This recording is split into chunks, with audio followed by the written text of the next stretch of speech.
नमस्कार साथियों, मेरा नाम है दिनेश दीक्षित और आप देख रहे हैं तर्कवाद शो का एक ब्रांड न्यू एपिसोड। 10 जुलाई को पेट्रोलियम मिनिस्ट्री ने पहली बार खुलकर ये बात मान ली है कि E20 का मकसद असल में पेट्रोल को कभी सस्ता करना था ही नहीं, और यही असली मुद्दा है। जिस स्कीम को अब तक जनता को फायदे की तरह से बेचा गया था, उसी सरकार ने अब खुद ये बात कह दी है कि मकसद कुछ और था। तो सवाल ये नहीं कि E20 सही है या गलत, सवाल ये है कि जो नैरेटिव अभी तक चलाया गया था उसमें कितनी सच्चाई है। शुरुआत से इसको समझे तो समझ में आता है कि पेट्रोल में अभी 20% इथेनॉल मिलाया जा रहा है। सरकार का दावा है कि इससे देश को फायदा हो रहा है, इंपोर्ट बिल कट रहे हैं, किसानों को मौका मिल रहा है और इकोनॉमी ज्यादा मजबूत हो रही है। लेकिन आम आदमी के लिए जो सवाल मायने रखते हैं वो ये हैं, पेट्रोल पंप पर उसकी जेब पर क्या असर पड़ रहा है, और यहीं से दिक्कत शुरू होती है। मिनिस्ट्री ने खुद माना है कि E20 पेट्रोल से गाड़ियों की माइलेज कम से कम भी नहीं तो 3 से 5% तक का कम हो सकते हैं। यानी उतनी ही दूरी तय करने के लिए अब ज्यादा पेट्रोल चाहिए होगा। इसके बदले में प्राइस में कोई राहत नहीं है, दाम अभी भी वही है जो पहले थे। अब सवाल उठता है कि अगर एथेनॉल मिलाने से पेट्रोल सस्ता नहीं हो रहा तो क्या एथेनॉल खुद सस्ता है? जवाब है नहीं। पंजाब गवर्नमेंट के पूर्व स्पेशल चीफ सेक्रेटरी रह चुके retired IAS officer KVS Sidhu के मुताबिक ऑयल कंपनीज एथेनॉल के लिए करीबन 65 से 72 रुपए पर लीटर चुका रही, जबकि टैक्स लगने से पहले रिफाइनरी से निकलने वाले पेट्रोल की कीमत करीबन 53 रुपए पर लीटर होती है।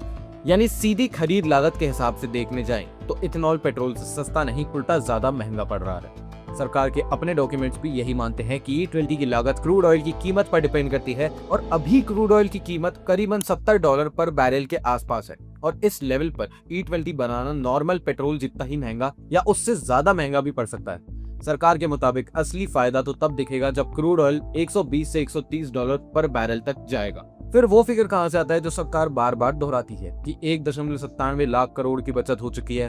तो सरकार का तर्क है कि इथेनॉल ब्लेंडिंग से भारत को करीबन 316 lakh metric ton crude oil import नहीं करना पड़ा, और पुत्ती फॉरेन करेंसी जो बच गई वो ये नंबर। लेकिन ये पूरी तस्वीर नहीं है। सिद्धू ने इस पे ये कहा है कि ये ग्रॉस सेविंग है, नेट नहीं।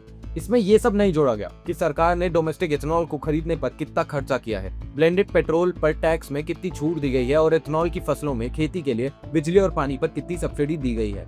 जब तक इन खर्चों को इंपोर्ट में से माइनस करके जो बची हुई रकम है उसको सामने नहीं लाया जाएगा, तब तक हम इसको नेट सेविंग नहीं कंसिडर कर सकते। इसका मतलब ये नहीं है कि E20 का कोई तर्क नहीं है। E20 असल में फायदेमंद है। क्रूड पर निर्भरता कम हो सकती है, फॉरेन करेंसी बचाना और ऑयल प्राइसेस का उतार चढ़ाव, ये इन सब चीजों से थोड़ा सा इंसुलेशन मिल सकता है। ये नेशनल लेवल पर फायदे हैं। दिक्कत असल में वहां पर है जहां पर इस नेशनल तर्क को आम कस्टमर की जेब पर होने वाले नुकसान से जोड़कर हमारे सामने लाया गया, जैसे कि उसे सीधा फायदा मिल रहा हो। ऐसा नहीं हो रहा। कम माइलेज, वही कीमत और बचत का फिगर अभी भी अधूरा है। यही वो अंतर है जिस पर सरकार अब तक साफ जवाब नहीं दे पाई है। E20 के इकोनॉमिक तर्क को अगर देखें तो नेशनल लेवल पर सही हो सकते हैं।